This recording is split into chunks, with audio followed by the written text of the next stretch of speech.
Hey everyone, this is Dr. Lakeisha J. Cole of thefaithoutcome.com, and today I am excited as usual, but for a very different reason. I really just got emotional right now. I'm traveling currently for a work assignment, and I just thought about something, like really thought about it. I just came from Albany, Georgia, and this is the beautiful part. In 2002, I believe it was, to 2003, I was attending Albany State University. And I was going back to school after having dropped out. I graduated from high school in 1997. I went to Albany State University. I was originally a part of the class of 2001. And I just kind of played around. I think I wasn't that serious. I know that I had focus because I was naturally just interested in learning. But I was just deeply in love with my boyfriend at the time, who is now been my husband for the past 25 years of my life, and I've been with him for 29 years of my entire lifetime. And I was just, busy coming home all the time. I was not really focused because I was so in love. And also, I don't think I had the drive and motivation at that time. So, I ended up leaving Albany State in, I think, like 2000, and then I ended up going back after having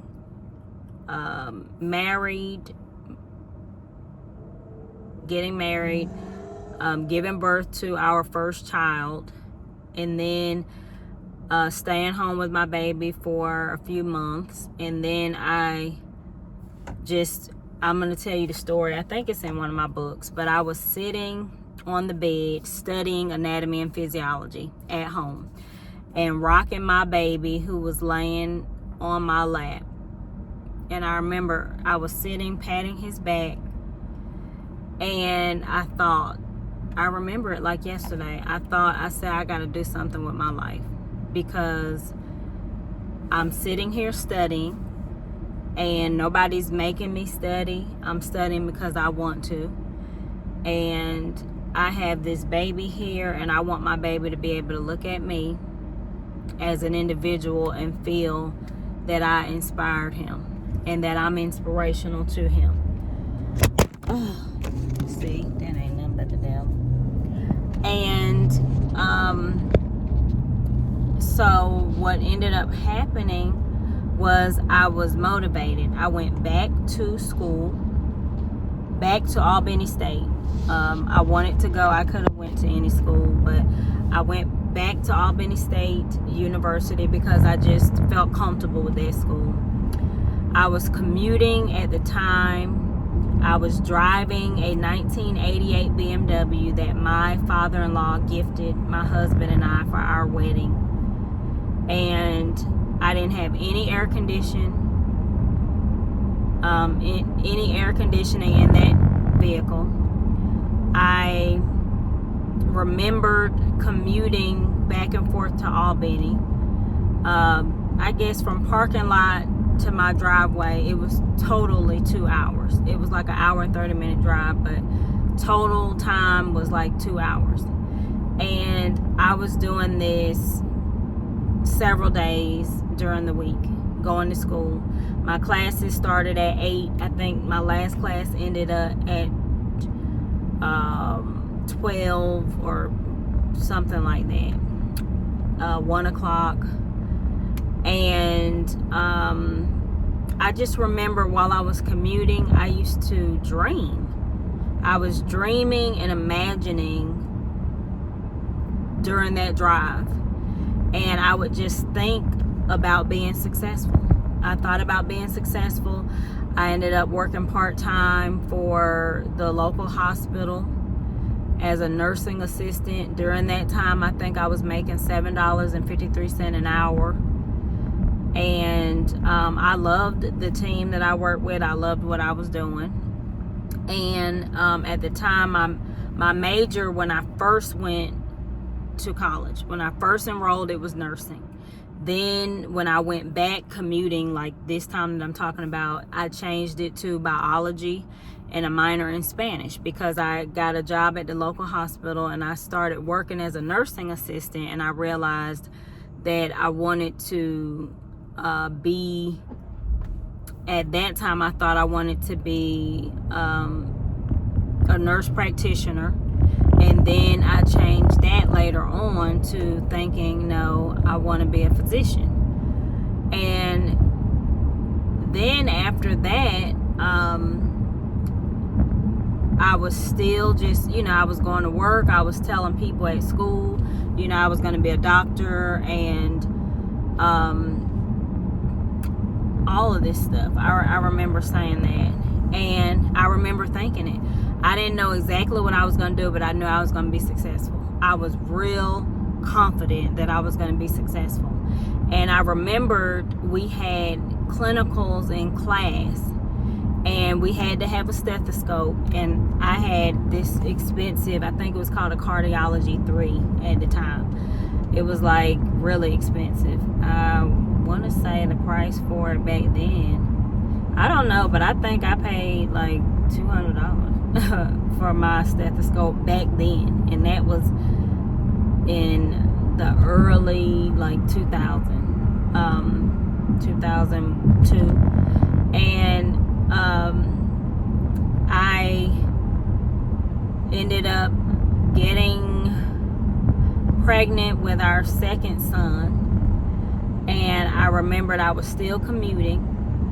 And I stopped commuting because I had morning sickness so bad, and because the commute was long, I just didn't think it was the safest or best decision for me, so I left. I just left school. And then I knew I had a plan, but I didn't know. So then, of course, I continued to work until about, I think, all the way until it was time for me to give birth. But no, because I went on bed rest. So I wasn't working the entire time that I was pregnant. But it was close to the end. It may have been, 6 months. And then I was still working at the hospital. And I remembered still, even at the time, getting paid with my what I thought at the time was a little check. I still imagined spending the money from that check as if I had a big time job, like a big time successful person. I still just saw myself that way. And what made me emotional today, in a very good way, is, I didn't realize how emotional it made me, but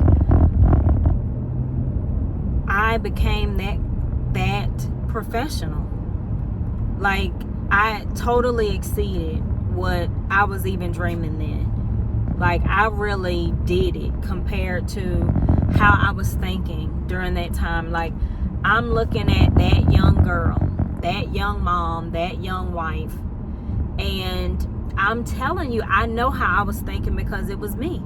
I knew I was going to be successful. I knew I was going to do something big and fantastic. I didn't know what it was going to be, but I knew that I was going to do something. I knew I was going to be Dr. Cole. I didn't know what type of doctor I was going to be, but I knew that I was going to be Dr. Lakeisha Cole. And I used to write it all the time. not knowing what type of doctor, but I used to write it all the time. And long story short, I became Dr. Lakeisha Cole. You see it. I mean, what I share with you on YouTube, I'm an author. I wrote my 13th book this year. My sons are successful and grown. Those little babies that I used to talk to and tell, we're going to be, I used to tell them a lot, just to give them a huge imagination like I had. We're going to be this and that, and we're going to have this and that. And I really believed it. And I'm looking now at everything. I mean, it's still even details I'm not even sharing. But I exceeded what that young person was dreaming of. And you just, I really feel like God just continues to give you reasons to trust, believe, have faith, to dream big, to believe the impossible to be made possible. Because I'm telling you, in 2003, I mean, you're talking about, like I said, I think this was in 2002. You're talking about 23 years ago. 23 years ago, I was doing this same drive. And a lot of it really looked similar. I hadn't manifested or I hadn't become what I dreamed of yet, but I had the vision. I was mimicking, I was copying the me that I am today. Like back then, if you looked at me, you would be able to tell that I would be here. So if anybody saw me back then and then they see me now, it's like, yeah, I knew or had an idea that she was gonna do something. Because I always tried to carry myself like who I wanted to be, not what my circumstances were, what my situation was. I tried to imitate this person. And the more I see it, I imitated the me who I am today. That's who I was imitating. I was trying to be this version of me. And it's an exciting emotional response, because now everything that I'm doing now, I'm sorry, honey, I'm gonna get me some Chick-fil-A. And I don't remember what I was saying before I pulled in Chick-fil-A. I'm getting me something to eat. I'm hungry. But I became her. I became her. And it's like, now that I'm still that person, I'm still that dreamer, I'm still that person who believes in the impossible. And this is what I try to keep telling people, like my mom and my husband and my kids and just other people who have been in my life for a long time, and they've seen, there she goes with that big imagination. I've always been talking about what I'm going to do and how I'm going to do it big, and I just always felt like that after a certain point in my life. And these are the moments that I'm trying to explain to my YouTube followers and people like my students. You dream big. Dream big. You may not know when it's going to happen to you or for you or how it's going to happen. The fine details, like, oh, I wanted to be a physician, but I ended up becoming a PhD public health epidemiologist. I still became. The dream still came to pass. Okay? I'm teaching college. I thought that I would be teaching. I used to play school when I was a little girl. I used to have an imaginary classroom. So my point is, I became this stuff, and I continue to say it. And so for the things that I dream of now that people still feel like, girl, please. This is why I think like that, because I have witnessed and I have seen me become the dream. I had my face on the back of a book in my imagination. I wasn't even writing at the time, I don't think, or not seriously anyway. I think I had just wrote like a few poems for family members or something, but I wasn't thinking about doing anything. And I became that author. I ended up publishing books, 13 books. I'm a positive motivation and influential person to the world, to certain audiences. I'm an inspiration. I'm motivating people. So this is why I don't believe that what I want now won't happen. There's no way that I don't believe that it'll happen. I know it'll happen. And I know that I'm in the process of it happening right now. I'm seeing it come to pass. Hold on. I'm witnessing it coming to pass. And it is things like this. Like for people who have faith or dream big, a lot of people say that they have faith, but they don't have faith. I don't know who they are, and I'm not calling anybody out, but what I'm saying is there are a lot of people who believe that they really believe, but you don't. As soon as God gives you instruction to do something, it seems weird and strange, or I don't know about that, because it's usually something that's not logical, it's not predictable, it's not something that seems in line with what you're living and seeing naturally in the present. I'm telling you, like this it just made me, I didn't have a tear fall now, but I definitely was emotional. Like because I was just driving and I realized I was doing this before, and when I was doing it, honestly, I felt like I was struggling. I was grateful, I was thankful, but I still felt like I was struggling. And the dream came from me struggling. I just knew I was not going to receive this. I knew that, no, this is not my life. I'm going to do something great. I'm going to do something better and improved with myself for me. And that was my mindset, and I became that. I did. I became it, and I have lived the dream.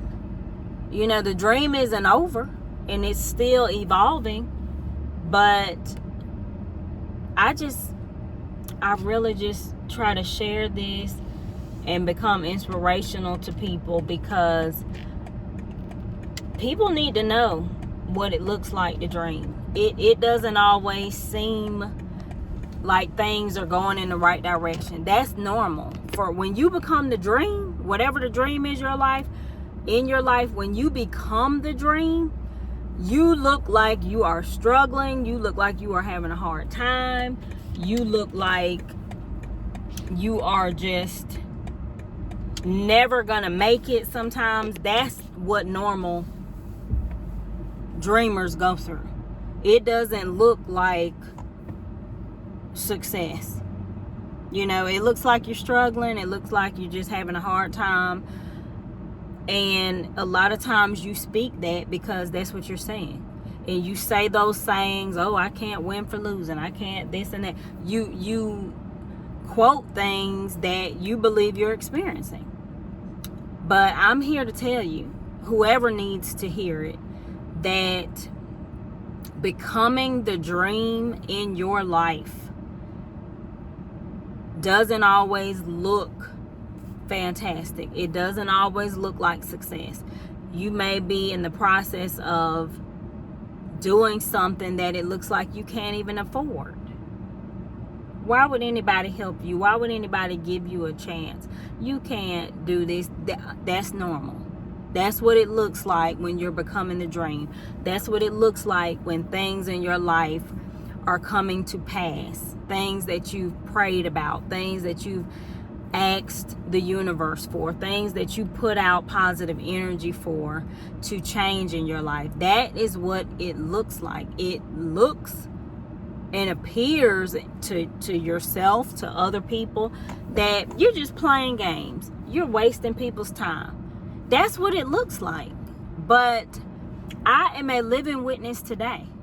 I'm headed home right now, and I just witnessed the physical evidence of me, another sign showing me that something that I dreamed and hoped and prayed for, it came to pass. It happened. I became the dream. I became that professional, that successful person that I saw myself as.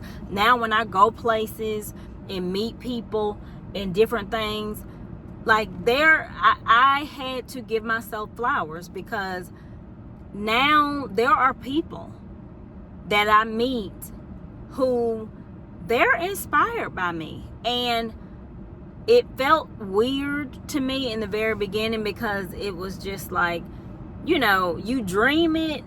Like, I dreamed of being this big time successful person doing whatever. And I carried myself like, when I didn't have nothing, okay, I was carrying myself like that person that I saw and imagined myself to be. And then I ended up seeing that, wow, once I became the dream, once I started achieving things that I dreamed of doing and being and having, and superseding those, I realized that I had to appreciate who I am and what I had done, because it's inspiring to people. And sometimes you have to just give yourself credit for being a part of changing somebody's life in a positive direction. And it just feels good to know that, wow, I'm not done, but this is still a positive motivation for me, for where I am today and what I'm trying to do. Not what I'm trying to do, what I am doing. I'm not trying to do nothing. I am.